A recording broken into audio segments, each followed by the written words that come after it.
Okay बेटा, तो crucial 15 days are left for our CA foundation examinations. अभी बेटा I know you might be studying, you might be working hard, लेकिन आपने ये सुना होगा राइट कि काफ़ी सारे बच्चे बहुत पढ़ाई करते हैं फिर भी उनको मार्क्स नहीं मिल पाते। रिविजन्स कर लेते हैं, सब कुछ कर लेते हैं, लेकिन जो वो मार्क्स एक्सपेक्ट करते हैं लेट से 60, लेकिन उनको सिर्फ 40 मार्क्स मिलते हैं जब वो मार्कशीट आता है। तो ऐसा क्यों होता है यार? ये इशू रिजॉल्व करने के लिए ना ICAI board of studies has come up with an amazing initiative.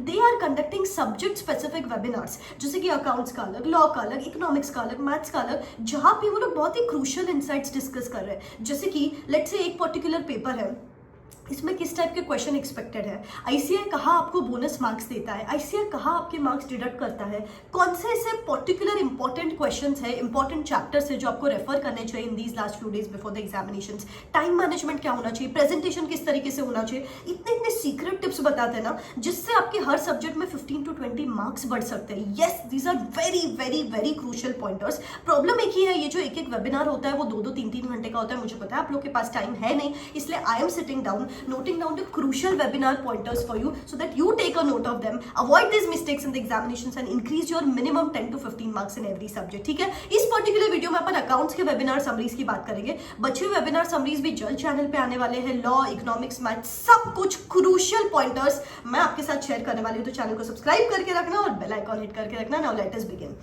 सबसे पहले accounts, where they said accounts run on two principle, one is conceptual clarity, one is written practice। तो conceptual clarity पे ध्यान दो और practice बेटा pen paper लेके practice करो। accounts is not a subject to read, it is a subject to practice। नहीं तो उन्होंने बोला इतनी बार हम देखते हैं एग्जामिनेशन में कि आधा अधूरा क्वेश्चन सॉल्व किया हुआ है। It is clearly indication of the fact कि आपने पढ़ाई तो की है लेकिन उसको बस रीड मारा है चीजों को, ज्यादा प्रैक्टिस नहीं की है। So please practice. और एक टिप मेरे साइड से, अगर कॉन्सेप्चुअल क्लैरिटी नहीं है तो उस पर्टिकुलर चैप्टर का आप मैराथन जरूर देख सकते हो, लेकिन हर सब्जेक्ट का मैराथन देखना जरूरी नहीं है। So please take a note of these two things, conceptual clarity and written practice. फिर कुछ इंपॉर्टेंट क्वेश्चंस जो उन्होंने बताया, जैसे किसी रेक्टिफिकेशन ऑफ एरर्स पर से हमेशा एक क्वेश्चन आता है। तो रेक्टिफिकेशन ऑफ एरर्स में से दे सेड इलस्ट्रेशन 7 और 8 और प्रैक्टिस क्वेश्चन नंबर 1 and 4। उन्होंने बोला जनरली आप सिर्फ ICAI का टेस्ट योर नॉलेज क्वेश्चंस और इलस्ट्रेशन सॉल्व करते हो तो भी सफिशिएंट है, दैट्स इट। आपको ज्यादा कंफ्यूज होने की जरूरत नहीं है। तो रेक्टिफिकेशन ऑफ एरर्स में इलस्ट्रेशन 7, 8, प्रैक्टिस क्वेश्चन 1, 4। इन्वेंट्रीज में क्वेश्चन नंबर 3, 4 हमेशा क्वेश्चन जनरली आता ही है। डेप्रिसिएशन में से इलस्ट्रेशन 6, 7, 8, 9। बिल ऑफ एक्सचेंज में से अकोमोडेशन बिल्स पर से जनरली क्वेश्चन आता है। कंपनी अकाउंट्स में से किसी में भी क्वेश्चन आ सकता है, but they said their favourite question is generally reissue and forfeiture of shares पर से जनरली क्वेश्चंस पूछते हैं वो लोग। So these are few important questions which they said ये तो must do questions of those particular chapters. In fact सिर्फ ये ही क्वेश्चंस करोगे सिर्फ वो चैप्टर्स में तो भी सफिशिएंट है, so that for quick revisions in day before examination से अभी it would be useful for you. ठीक है, कुछ भी समरी आपको चाहिए फॉर क्विक रिविजन्स, फटाफट रिवाइज करना है किसी चीज को, तो दे हैव इशूड सारांश, institute board of studies her subject का सारांश इशू किया है for quick revisions in that day before examination. अगर आपके पास नहीं है तो मेरे टेलीग्राम हैंडल पे डाल दूंगी, डिस्क्रिप्शन बॉक्स में टेलीग्राम हैंडल का लिंक है। Number 2 thing they said they test you on basic things, जैसे कि जो ट्रू और फॉल्स है ना उसमें कैपिटल एक्सपेंडिचर या रेवेन्यू एक्सपेंडिचर है, ऐसे छोटे छोटे चीजों पे वो लोग आपको टेस्ट करते हैं और फिर वहां पे भी आप बूफ अप कर देते हो। जैसे कि एक सवाल मैं आपको पूछती हूँ, I think last to last webinar में उन्होंने पूछा था, suppose an actor is visiting abroad to buy a fixed asset, whether the travel expenditure is a capital expenditure या रेवेन्यू एक्सपेंडिचर। अगर आपको आंसर पता है तो comment in the comment section below. Basic चीजों में वो लोग आपको टेस्ट करते हैं, तो please keep your basic strong, बहुत इंपॉर्टेंट है।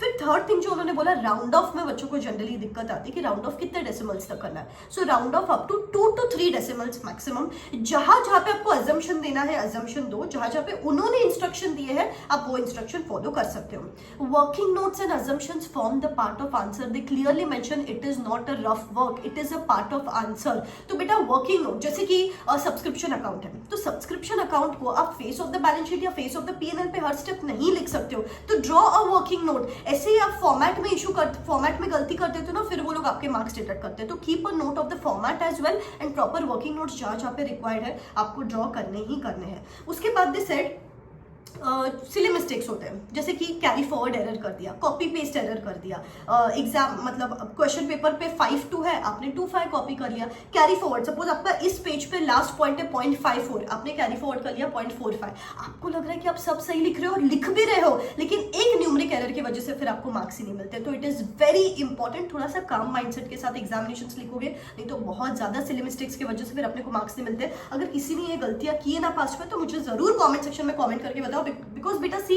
ऐसी छोटी छोटी गलतियों की वजह से अपना पूरा पेपर स्टेक पे चला जाता है। जैसे कि एक क्वेश्चन था लास्ट टाइम कैरेज इनवर्ड पर से कुछ तो क्वेश्चन था, तो ट्रेडिंग अकाउंट ड्रॉ करना है, मैन्युफैक्चरिंग अकाउंट ड्रॉ करना है, वहां से लेकर बच्चों की गलतियां हो रही है।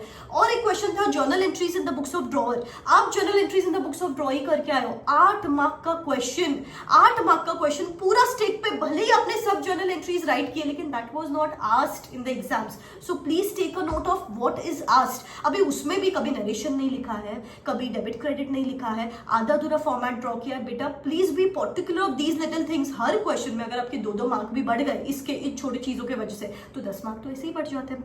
थियोरी में they said be very careful of theory, मतलब इंपॉर्टेंट है थियोरी। अगर आप कॉन्सेप्चुअली साउंड हो तो थियोरी लिख सकते हो इवेंचुअली, तो कॉन्सेप्ट का लिंकिंग यहाँ पे भी है। We do not want you to write in your मतलब इंस्टीट्यूट लैंग्वेज, अगर आप आपके ओन वर्ड्स में लिखते हो तो भी चलता है, लेकिन थियोरी करो practice. This specifically mentioned about this.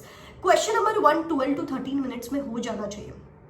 Time management issue होता है फर्स्ट पेपर में एटलीस्ट। सो 12 to 13 मिनट्स में क्वेश्चन नंबर 1 कर लोगे, बिकॉज वो ट्रू और फॉल्स ही है। ट्रू और फॉल्स रीजनिंग, ओके, रीजनिंग देना है, क्यों ट्रू है क्यों फॉल्स है वो रीजनिंग के साथ मेंशन करो, लेकिन 12 to 13 मिनट्स में खत्म करोगे, तब कहाँ जाके पूरा पेपर आपका खत्म होगा, तब कहाँ जाके वो 5, 7, 10 मार्क आपको एक्स्ट्रा मिल सकते हैं।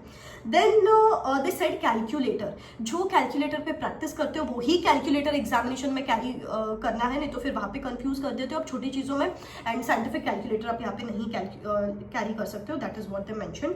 इसके अलावा I think I have covered mostly everything here.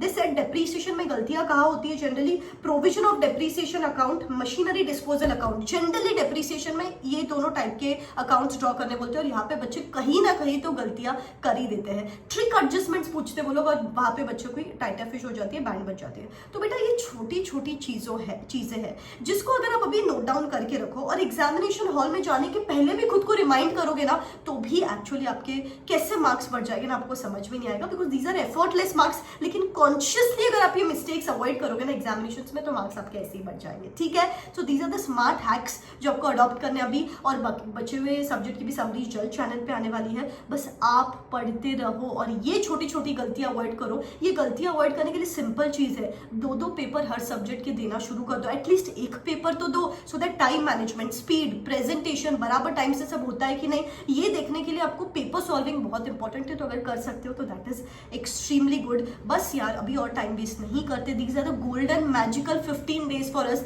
Late us utilise them to the fullest. ठीक है, wish you all the very best. और if you like the pointers, like the video and share it with your friends who are giving the upcoming examination, so that it would be useful for them as well.